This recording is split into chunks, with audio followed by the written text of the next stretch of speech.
I'm guessing that you're probably going to run into somebody in prison that treats you like you treated her. This sentencing is built around a victim impact statement that's difficult to hear. The defense describes a long pattern of domestic abuse, fear, stalking, and violence. Counsel says the defendant is accepting responsibility. But the judge has to decide what that apology means after hearing the full weight of what this person lived through. My name is Dan. This is the Courtroom Files. Mr. Welburn, you indicated to the court earlier that Ms. Mishler was going to be present in court, but she didn't want to speak. But there was a statement that you wanted to read? Yes, Your Honor. She provided us with a statement to read to the court prior to sentencing. All right, why don't we do that now? Okay. Your Honor, I will read the victim's statement. Dear Honorable Judge Springstead, my name is Amy Jo Mishler. I'm the victim in this case with David Rodriguez that occurred on October 29th, 2025. What I'm about to tell you is not a single incident or a moment of poor judgment on the part of the defendant.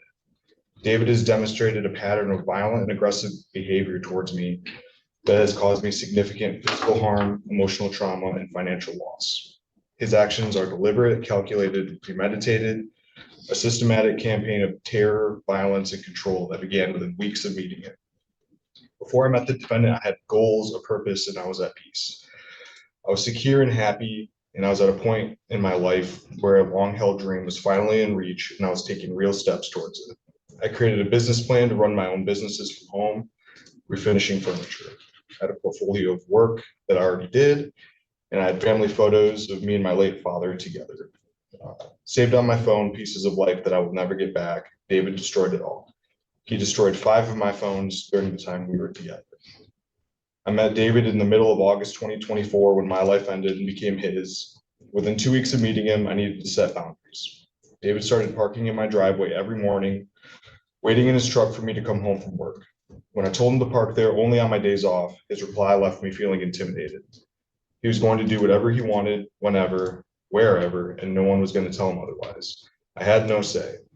Later that same night, I tried breaking up with David, explaining to him it's only been a couple of weeks, so leaving is better now than later. He told me, shut up, I'm staying, and I'm not going anywhere. I had no say. On September 24th, 4 weeks in the relationship, the violence and destruction had begun. David began swearing, talking down at me, calling derogatory names, degrading and humiliating me. He was angry and aggressive, breaking nearly everything in my home. He's broken windows and doors with the frames and locks, and a full-length mirror, cupboards, dishes, keepsakes, fans. He's left holes in the walls. He damaged my new car by throwing a brick at it.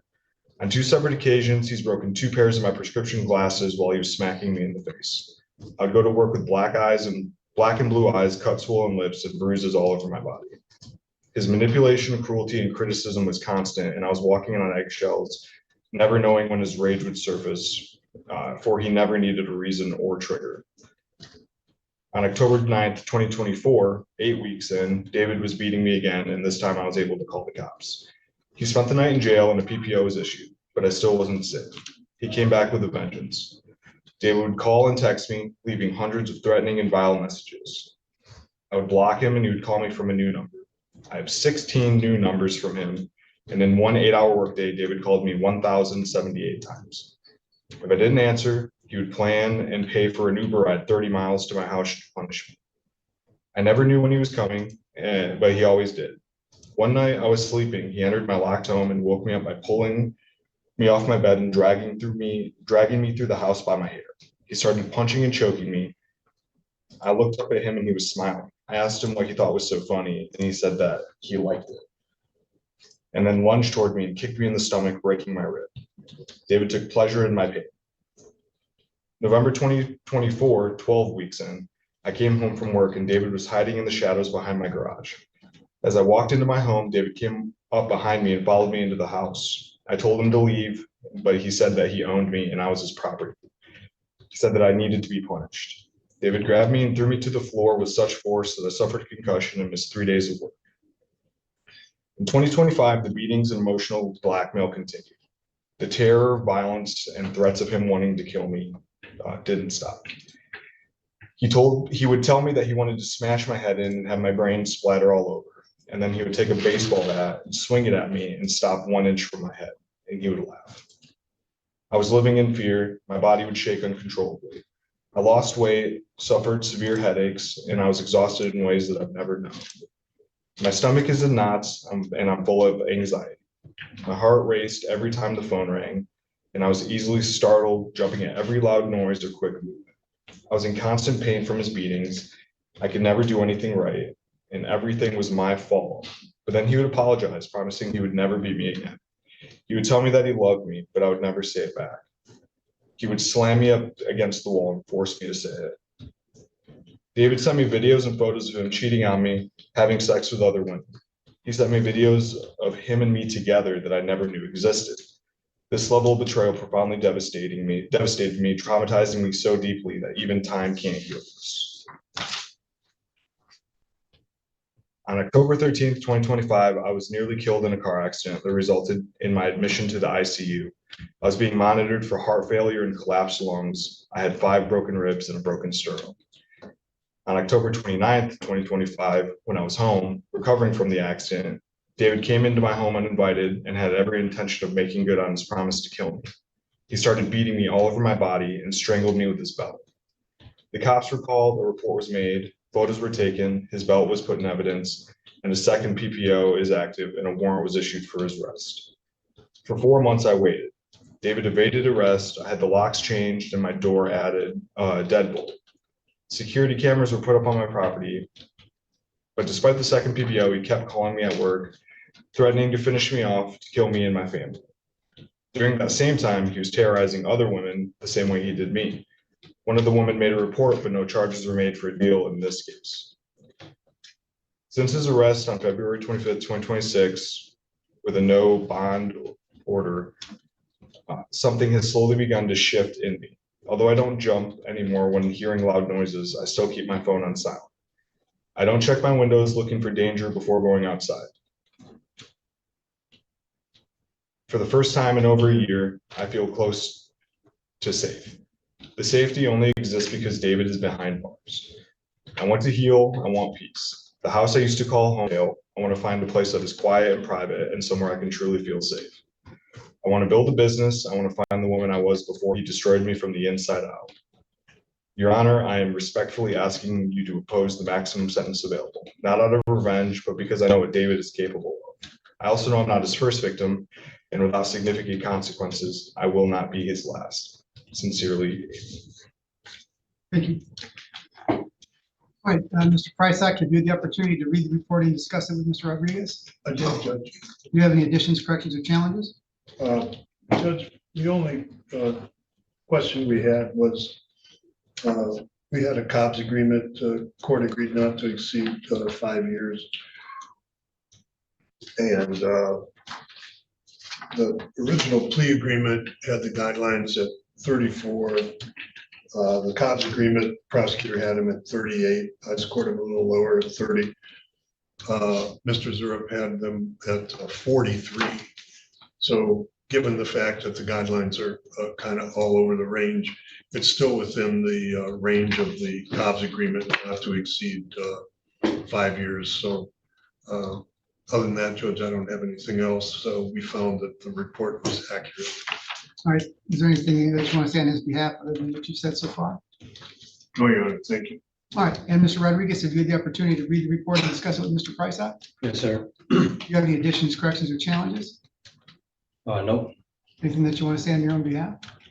I just want to say I apologize to the victim and her family. I've never forced her to be around me. We've been on dates throughout all this time.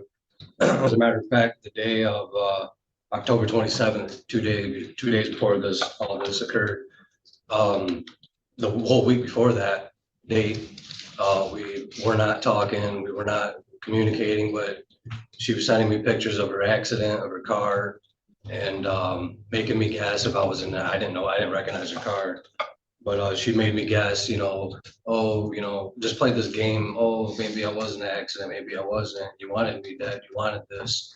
And I told her, of course I didn't. And she actually invited me to her house October 27th, and I spent the night. I walked her to Dollar General, and I thought everything was fine. Other than that, all I can say is she's just I mean, I'll accept responsibility, but she's really trying to just, I don't know, run me down and make me seem like a monster, but I'm not. We've had lots of dates, lots of times where we were just vibing together at her house or wherever I was. She came over where I went, wherever I stayed many, many times on her own, just on her own. But all I can say is in prison, I will continue to address and correct my behavior, to better myself and get my parole when eligible. And I'll pick up where I left off, getting my life together. So as the prosecutor read her impact statement, what were you thinking? I mean, I'm not gonna sit here and say I was perfect. I mean, I know I wasn't, but I'm not gonna sit here and say that everything that she's saying is exactly accurate, because she's just, I don't know where she's getting a lot of this from. Time after time, she asked me to come over, telling me I love you. Would come over after work to wherever I was. I was living in Grand Rapids for almost 2 years. And I'm just kind of like, I don't know, appalled by a lot of what she's saying, because I've never forced her to come to me or anything like that. Well, that's the saddest parts about people that are victims of domestic violence. And one of the cruelest part of someone that is an abuser is that it gets this codependent type relationship. And as it indicates, she couldn't, the horrible cruelty with all the apologies and it'll never happen again, and the makeup and all that kind of stuff. It's a horrible cycle that they go through, that abusers put them through. So the kind of reality gets distorted.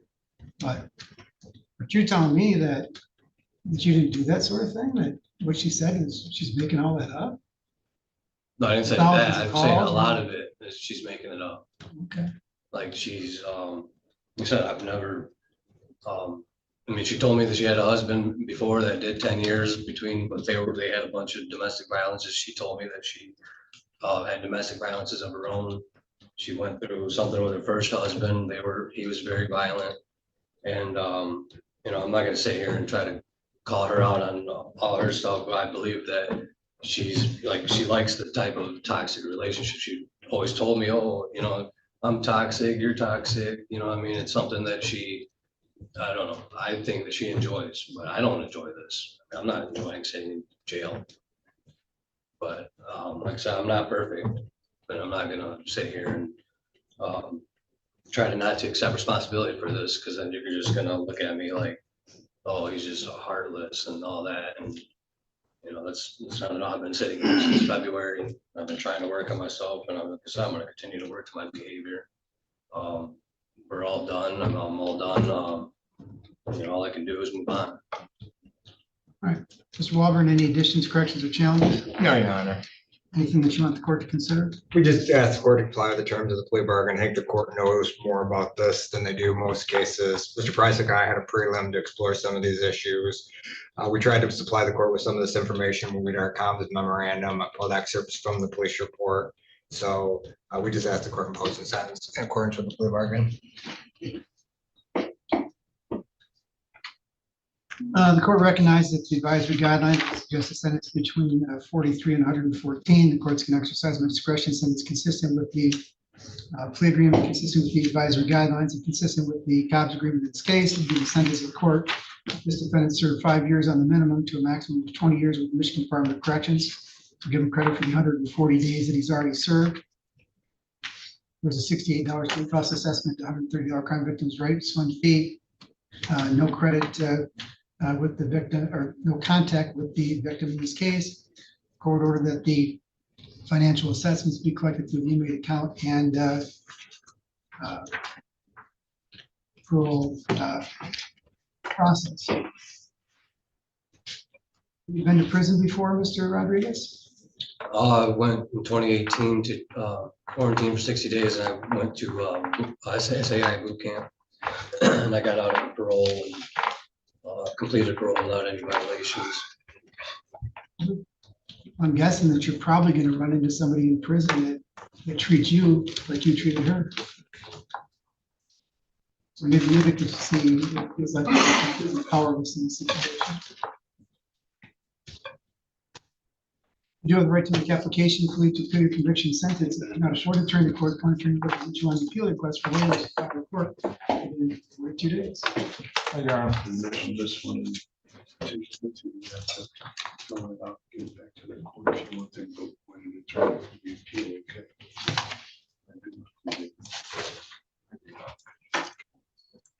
What stood out here is how much the victim impact statement shaped the hearing. The charges gave the court the legal framework, but the statement gave the court the lived reality: fear, violence, control, and the damage that was left behind. The defendant apologized, but Judge Springstead clearly found the harm much larger than a few words could answer for. So I'm curious, do you think the sentence fit what the victim described? Take a moment and let me know down in the comments. And if you enjoyed this video, why don't you check out one of the two that are on your screen right now. Thank you so much for watching.